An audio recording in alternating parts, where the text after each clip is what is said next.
Listen closely. Can you hear it? That wet, sucking sound? That's the noise a man's soul makes when it's being slowly extracted through acts of devotion. Like marrow from a bone. Like wine from a broken cask, pooling uselessly on cellar stones. There's an old Bavarian folk tale. Perhaps you've heard it whispered in the corners of beer halls where divorced men gather like moths around amber light. It tells of a woodcutter who loved a maiden so purely, so completely, that he carved her a new gift each day from the heart of an oak tree. First, a comb for her golden hair, then a mirror frame, a jewelry box, a chair, each piece more intricate than the last, each demanding more of the tree's flesh. The maiden smiled. She always smiled, but her smiles grew thinner, like winter sunshine through dirty glass. By spring, the oak was dead. By summer, she had married the merchant who never carved her anything at all. You see, there's a grotesque mathematics to modern affection, a formula they don't teach in those relationship seminars where everyone sits in circles and shares their emotional truths. The equation is this: the more you perform your love, the less it's worth. Like inflation, but for the human heart. Like a magic trick shown too many times until even children yawn at the rabbit. Schopenhauer knew this. Oh, how that bitter sage understood the porcupine's dilemma.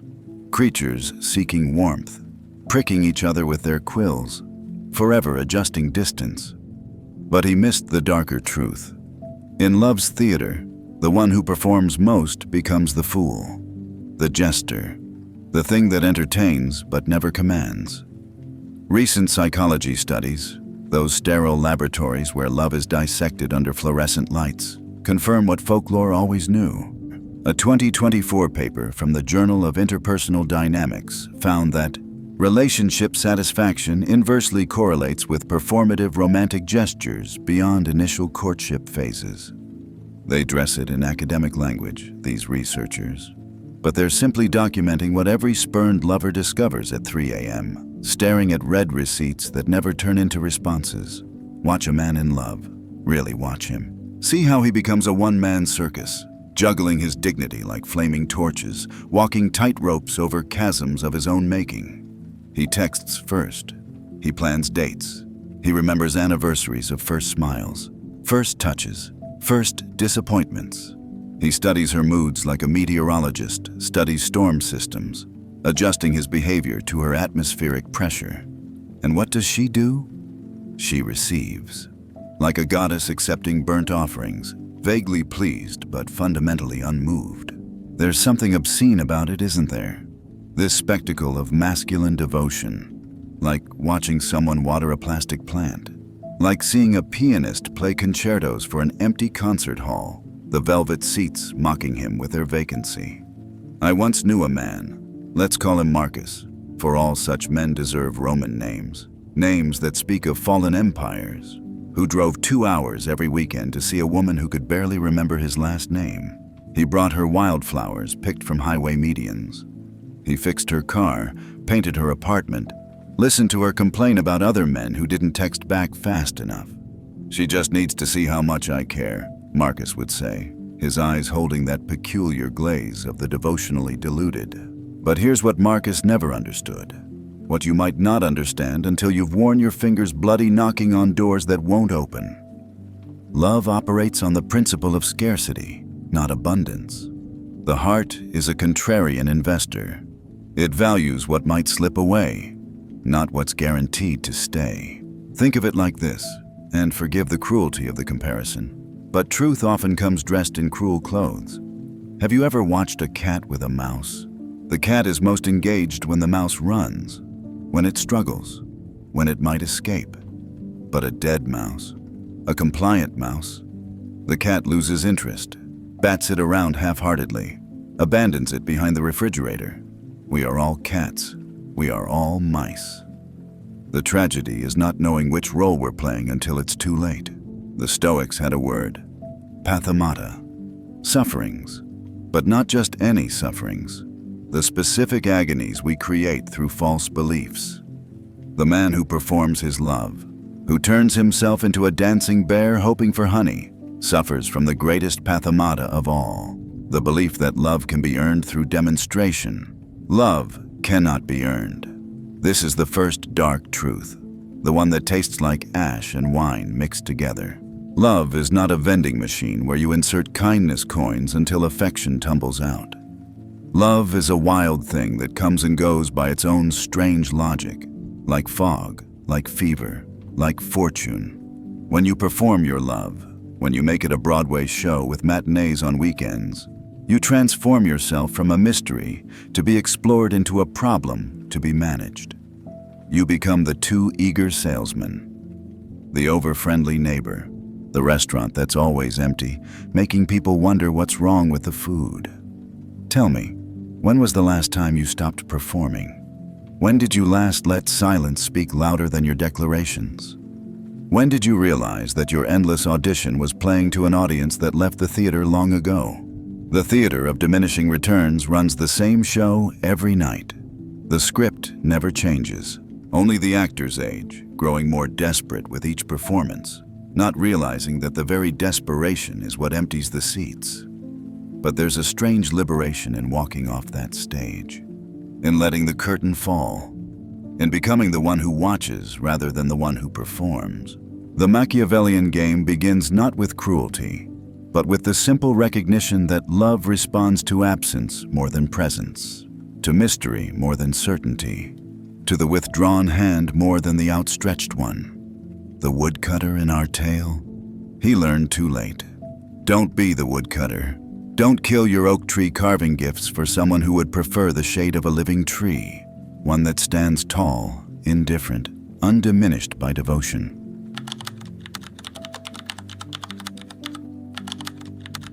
How absence transforms lead into gold. Shh, lean closer. I'm going to tell you something that will sound like heresy, like the kind of thing they used to burn people for whispering in medieval squares. Indifference is not the opposite of love. It's love's most powerful catalyst.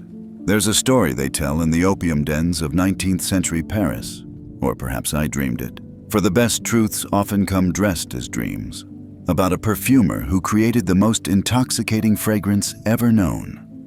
Women would faint at its sweetness. Men would follow its trail through cobblestone streets like sleepwalkers. But the perfumer made a fatal error. He wore it himself, every day, doused himself in it like a baptism of scent. Within a month, no one could smell it on him anymore. The miracle became mundane, the extraordinary became air, but his apprentice, his clever apprentice, stole the formula and improved it. He added one crucial ingredient: absence. He would wear the perfume for 3 days, then nothing for a week.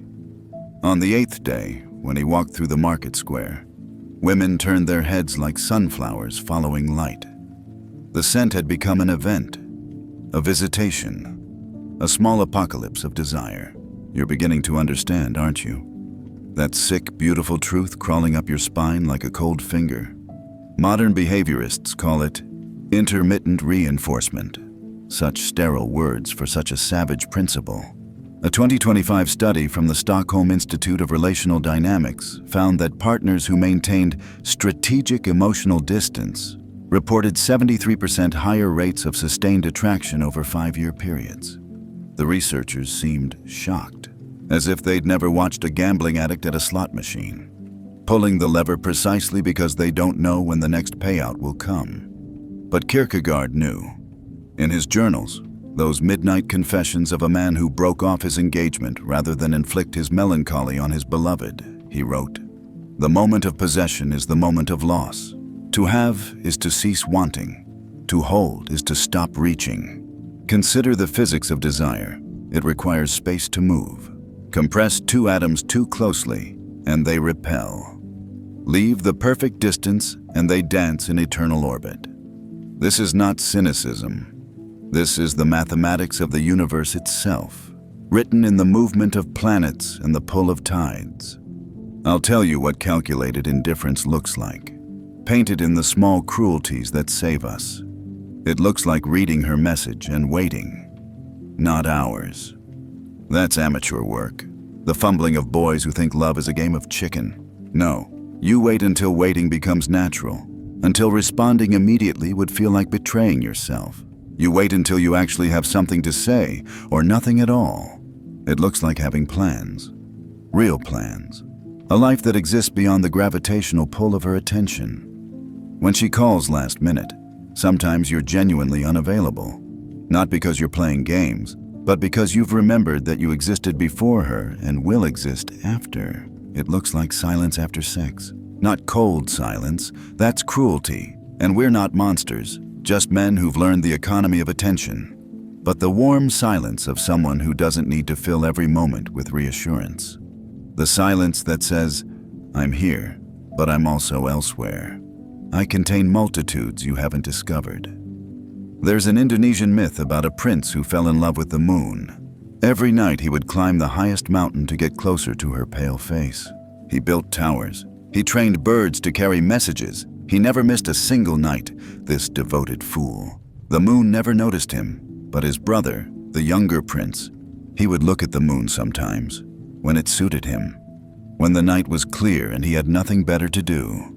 Some nights he preferred the darkness, preferred to light fires and tell stories and forget the sky entirely. Guess which prince the moon fell in love with? Guess who she blessed with tides and dreams and the secret language of wolves? Are you squirming yet? Does this feel like reading your own autopsy report? Good. Discomfort is just recognition wearing an ugly mask. The calculated part, and this is where it becomes alchemy, where lead transforms to gold, is not in being cruel. It's in being complete. You withdraw not to punish, but to replenish. You create distance not to manipulate, but to maintain the essential mystery that keeps love alive. Think of the most intoxicating woman you've known. I guarantee she wasn't the one who texted you good morning every day. She was the one who disappeared for days, then returned with stories that didn't include you. She was the one whose phone contained numbers you didn't recognize, whose laughter had inside jokes you weren't inside of. She was complete unto herself. And that completeness made you want to earn a place in her world rather than have it handed to you like a participation trophy. Now here's the grotesque punchline. We know this about women. We've always known. But we pretend the rules don't apply in reverse. We perform our availability like priests performing mass, hoping devotion will summon divinity. The 2024 Barcelona study on attachment dynamics, conducted on 10,000 couples across 15 countries, found something the researchers called the paradox of proximity. The couples who reported the highest levels of passion were those who maintained what they termed optimal psychological distance. Not physical distance, mind you, but the distance of separate interests, friend groups, occasional mysteries. The distance that says, I choose you rather than I need you. Choice, not need. That's the fulcrum on which desire balances. When you master the alchemy of calculated indifference, something strange happens. You stop being the pursuer and become the space into which others pursue. You become the rare book, not the airport paperback. The vintage wine, not the house pour. The handwritten letter in an age of text messages. But here's what they don't tell you in those pickup artist forums where broken men trade manipulation tactics like baseball cards. True indifference can't be faked. It must be cultivated from actual fullness. You can't pretend to have a life. You must build one. You can't simulate mystery. You must become genuinely mysterious, even to yourself. Nietzsche wrote, one must still have chaos in oneself to be able to give birth to a dancing star. Your calculated indifference should be the calm surface over deep chaos, not the empty posturing of someone with nothing underneath. So I ask you, what would you do tomorrow if you woke up genuinely indifferent to whether she called? Not bitter, not resentful, just complete. What books would you finally read? What mountains would you climb? What version of yourself would you become if you stopped performing and started simply being? The alchemy only works when the indifference is real gold, not pyrite. When you truly have somewhere else to be, something else to love, someone else to become. When your absence isn't a punishment but a gift, the gift of missing you, of wondering about you, of remembering why you mattered in the first place. The apprentice perfumer, He ended up with a shop on the Rue de Rivoli, and women would travel from across Europe just to catch his scent on the days he chose to wear it. But by then, he had discovered something even more intoxicating than being desired: being complete. The moon still rises, with or without princes watching. Perhaps it's time you learned her secret.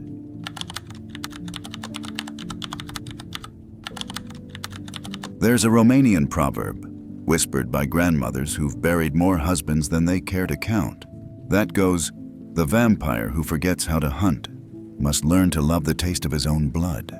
Grotesque, isn't it? The image. Your tongue recoils from it. But stay with me in this darkness a moment longer, because we're about to discuss something even more disturbing. The man who feeds on female validation like it's the only sustenance that matters. You know him. Maybe you are him. Maybe you were him last Tuesday at 2:47 a.m., scrolling through her Instagram, analyzing the subtext of every emoji, feeding on digital crumbs like a pigeon in an empty plaza. Let me paint you a portrait in shades of shadow and shame.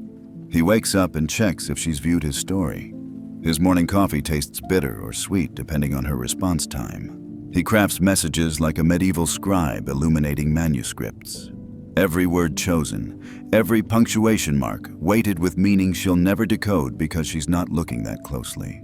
She's never looking that closely. He's the vampire who's forgotten that blood comes from veins, not from the hope of veins. A 2025 Harvard study on validation-seeking behavior in digital romance found something that would be hilarious if it weren't so tragic. Men who exhibited high levels of approval-seeking behavior reported feeling emptier with each positive response received, like drinking salt water, like scratching an itch until it bleeds. The more validation they consumed, the more they craved, the less it satisfied. The researchers called it hedonic adaptation to affirmation. I call it the vampire's paradox. Those who hunger most shall feast the least. But here's where it gets interesting, where the darkness shows its teeth. In Transylvanian folklore, the original vampires weren't the suave romantic figures we've sanitized them into. They were strigoi, restless spirits who couldn't find peace because they'd left something unfinished in life. Usually, it was self-respect. Usually, it was their own name they'd forgotten how to speak. Sound familiar?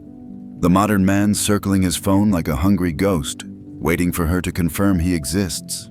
I once observed, with the fascination of an entomologist studying a particularly tragic species of moth, a friend named David, who would literally change his weekend plans based on a woman's Instagram activity. She posts a photo at a farmer's market. David suddenly develops a passion for organic vegetables. She's at a wine tasting. David enrolls in a sommelier course. She mentions liking men who read. David's apartment fills with books he'll never open, props in a play she's not watching.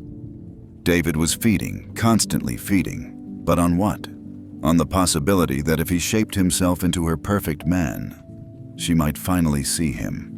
But here's what David never understood, what the vampire forgets when he stops hunting and starts hoping. Desire is not attracted to mirrors.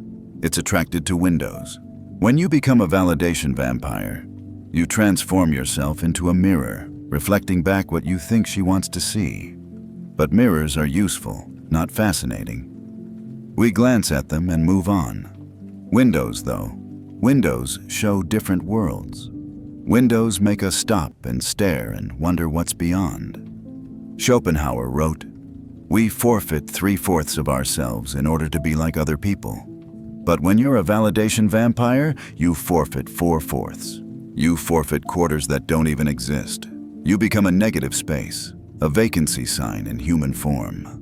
The hunger shows in 1,000 small surrenders, laughing at jokes that aren't funny, agreeing with opinions that revolt you, pretending interests you don't possess, swallowing your own preferences like bitter pills, reshaping your personality like it's made of warm clay.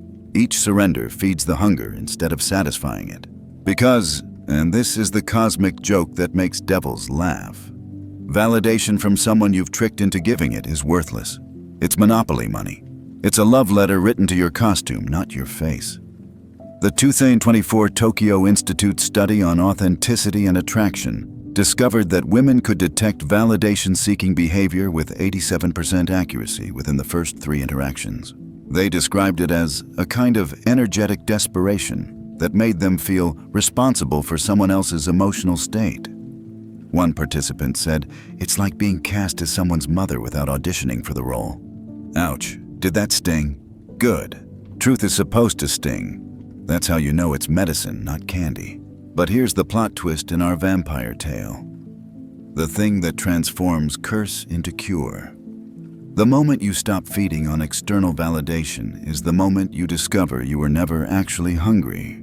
The craving was a hallucination, a phantom limb pain from an ego that never fully formed. You were complete all along, just convinced you were broken by a culture that profits from your emptiness. Watch what happens when a validation vampire remembers how to hunt properly, not for approval, but for experience. Not for confirmation, but for conquest of his own limitations. He develops tastes that disgust her and doesn't care. He spends Saturday building something useless in his garage instead of crafting the perfect text. He laughs at his own jokes, especially the ones she doesn't understand.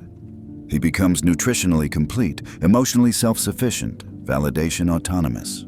And then, because the universe has a sense of humor darker than mine, that's when she starts texting first. That's when she wonders what he's building in that garage. That's when his jokes become funny, his interests become fascinating, his absence becomes presence. The vampire who remembers how to hunt never goes hungry, but more importantly, he never feeds on scraps again. There's a modern Romanian saying, perhaps I made it up just now, but truth doesn't care about its birth certificate. The vampire who learns to walk in sunlight no longer fears the dawn. When you stop needing her validation to feel real, you become real, solid, substantial, a thing that casts shadows instead of hiding in them. So here's my question, whispered from one recovering vampire to another. What would you build tomorrow if you knew she'd never see it? What joke would you tell if she'd never laugh? What man would you become if her opinion became as relevant as a stranger's weather forecast for a city you'll never visit? That man, the one who doesn't need her blood to survive, that's the man she's been looking for all along. The tragic irony is that he's also the man who no longer needs her to be looking. The vampire's paradox resolves itself in the simplest, most difficult way possible. Stop feeding on others. Start feasting on your own becoming. The hunger ends when you realize you were always the meal, the diner, and the satisfaction. No more circling, no more hoping, no more feeding on maybes and perhapses and if-onlys. The hunt begins again, but this time you're both predator and prey, chasing the only validation that matters, your own.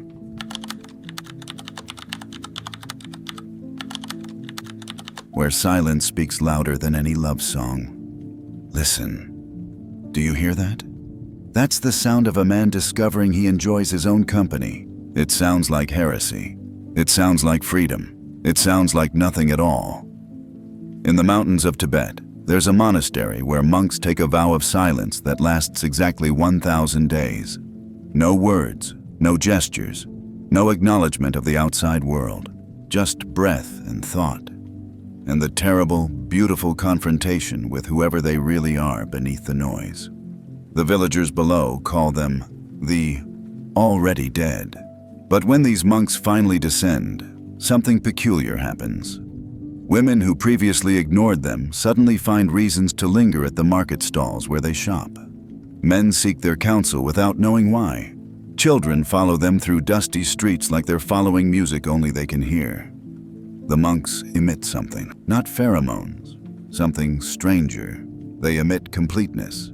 I'm going to tell you something about solitude that will sound like madness to a generation raised on red receipts and relationship status updates. The monastery of one is where boys become men worth wanting. Not the performative solitude of the heartbroken. That's just loneliness wearing a costume. Not the bitter isolation of the rejected. That's just prison with invisible bars. I'm talking about the deliberate, luxurious, almost erotic choice to be alone with yourself until yourself becomes enough. The 2025 Zurich study on solitude and sexual market value, such clinical language for such a mystical transformation, found that men who spent at least 3 months in purposeful solitude, no dating apps, minimal social media, deliberate single status, showed remarkable changes. 68% increase in what researchers called authentic confidence indicators. Testosterone levels stabilized at optimal ranges. Brain scans showed increased activity in regions associated with self-reflection and decreased activity in areas linked to social anxiety. Most bizarrely, their natural scent chemically changed, becoming more attractive to potential partners. The researchers were baffled. I'm not. They'd simply documented what happens when a man stops being a beggar at love's banquet and starts being the feast itself. Let me paint you a scene from the monastery of one. It's Friday night. Your phone sits silent, not on airplane mode, that's cheating. Silent because you've trained the world to expect your absence. You're reading a book about Antarctic exploration, feeling the frostbite through prose. Or you're learning to cook something that requires more patience than you previously possessed. Or you're writing letters to yourself 10 years in the future, asking questions you're not ready to answer. Your married friends think you're depressed. Your single friends think you're lying about not having plans.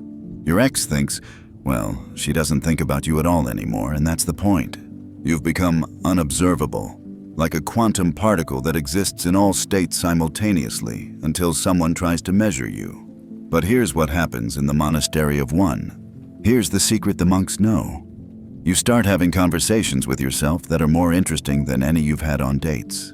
You discover you're funnier than you thought, stranger than you knew, deeper than you dared explore. You realize you've been performing yourself for so long that you'd forgotten who was beneath the performance.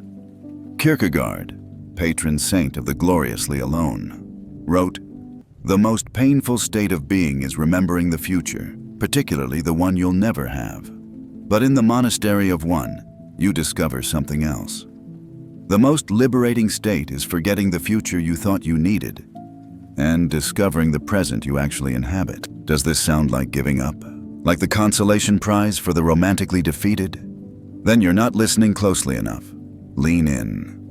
Hear the difference between loneliness and solitude. One is a wound. The other is a weapon. The Japanese have a concept.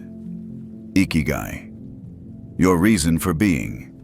Most men think their ikigai is found in a woman's eyes. The monastery of one teaches a different truth. Ikigai is found in the moment you stop looking for it outside yourself. It's the moment you realize you're not half of something waiting to be whole. You're already whole. Just convinced you're broken by a culture that profits from your incompleteness. I know a man, let's call him Thomas, because saints deserve saintly names, who entered his monastery of one after his divorce. Not by choice at first. She'd left him for someone who texted back faster, who performed love better, who hadn't yet exhausted himself in the theater of devotion. Thomas spent the first month drowning. Dating apps like life rafts. Desperate texts to anyone with ovaries and a pulse. The usual masculine panic at the prospect of unwitnessed existence. But then something shifted. Maybe it was the silence. Maybe it was the morning he realized he'd slept until noon without guilt. Maybe it was the evening he cooked lamb shanks for one and used the good wine and lit candles like he was seducing himself. 6 months later, I saw Thomas at a bookstore. He was reading poetry in the philosophy section, mixing categories like a madman. A woman approached him, beautiful in that nervous way of someone used to being the approached, and asked what he was reading. Thomas looked up slowly, like he was returning from another dimension. He showed her the book, explained why Rumi belonged next to Wittgenstein, then went back to reading. Not rudely, just completely. She stood there for 30 seconds, waiting for him to perform the dance of availability. When he didn't, she wrote her number on a bookmark and slipped it into his book. Thomas told me later he found it 3 days later and laughed. Not cruelly, just at the cosmic joke of it all. He texted her eventually. From curiosity, not need. They've been together 2 years now. She still complains he's too comfortable alone. He considers this a compliment. The monastery of one teaches you things.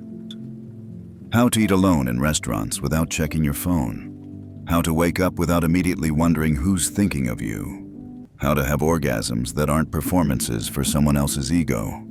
How to be bored without panic. How to be excited without witnesses. How to be complete without confirmation. A 2024 study from the Melbourne Institute found that men who practiced conscious solitude for extended periods showed decreased cortisol levels, improved immune function, and, this is the kicker, increased attractiveness ratings from potential partners who viewed their photographs. The researchers theorized it was something in the eyes, a quality of self-possession that can't be faked. So here's my challenge, whispered from one monk to another potential initiate. Can you spend this weekend entirely alone without calling it loneliness? Can you turn off the apps, silence the notifications, and discover what thoughts arrive when you stop drowning them in digital noise? Can you seduce yourself before expecting anyone else to find you seductive? The monastery of one isn't about becoming a hermit. It's about becoming humidity, completely present, needing nothing, affecting everything. It's about discovering that the love you've been seeking in others' eyes has been sitting in your chest all along, patient as a cat, waiting for you to stop looking elsewhere. When you emerge from your 1,000 days of silence, or your 1,000 hours, let's be realistic. You'll emit that same strange frequency the Tibetan monks carry, the frequency of the complete, the holy unto themselves, the absolutely undevastated by solitude. And that's when they'll come looking. They always do, drawn like moths to the flame of a man who's learned the most dangerous secret of all. He doesn't need them to burn.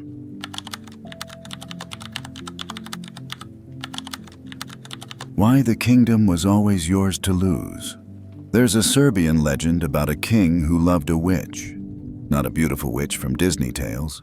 A real witch, with soil under her nails and prophecies that tasted like copper pennies. Every morning she would place a crown of thorns upon his head and whisper, "This is what love feels like." Every morning he would bleed. Every morning he would thank her. The kingdom fell, of course, not from invasion or plague, but from a king too busy bleeding to notice he was already dead. I'm going to tell you the last truth now, the one that tastes like funeral wine, the one that will either liberate you or destroy you, depending on how honest you're willing to be at this late hour when even the shadows have shadows. You forge your own crown of thorns, every single thorn, with your own hands, in the blacksmith shop of your desperate need to be chosen. And here's the truly grotesque part, the part that would make Dostoevsky weep into his vodka. You could take it off anytime, but you don't, because the pain has become proof that you're alive, that you're loving, that you're a good man who deserves to be loved back eventually, someday, if you just bleed enough. Let me show you the thorns, one by one, like a collector showing his prized stamps of suffering. The thorn of infinite availability. You've made yourself a 24-hour convenience store of emotional labor. Always open, always stocked with whatever she needs, never closed for inventory, never shuttered for renovation. The fluorescent lights of your availability have given you a permanent migraine, but you've mistaken it for passion. The thorn of retrospective revision. You rewrite history with every rejection. She wasn't ready. The timing was wrong. If only I'd said this instead of that. You're a Soviet historian, airbrushing painful truths from the photograph of your past. But the ghosts remain, transparent but present, mocking your revisions. The thorn of competitive suffering. You measure your worth by your capacity to endure. Other men would have given up by now, but not you.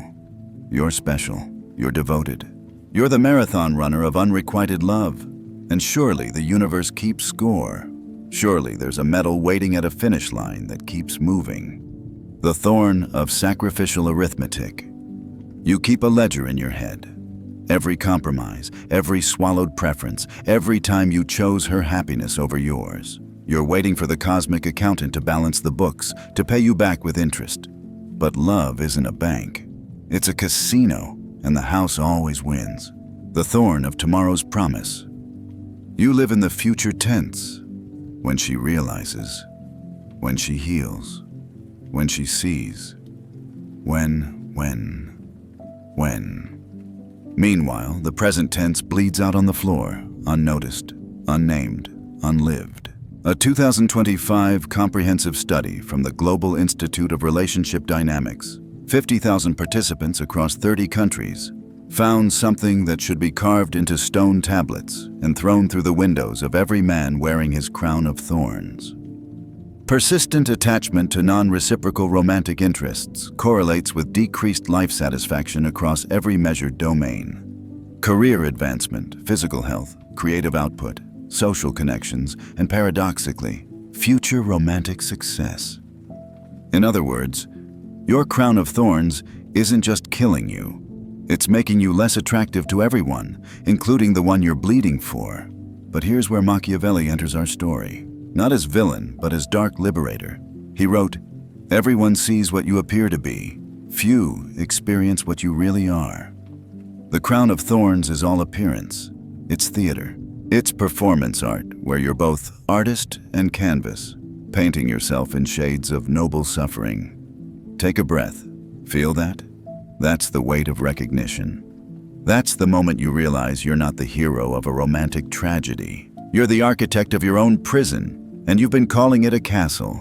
I knew a man. We'll call him Stephen, because this level of self-destruction deserves a name that sounds like martyrdom, who wore his crown for 7 years. 7 biblical years. Locust years, years that devoured themselves. She was married, then divorced, then dating others, then single, then dating again.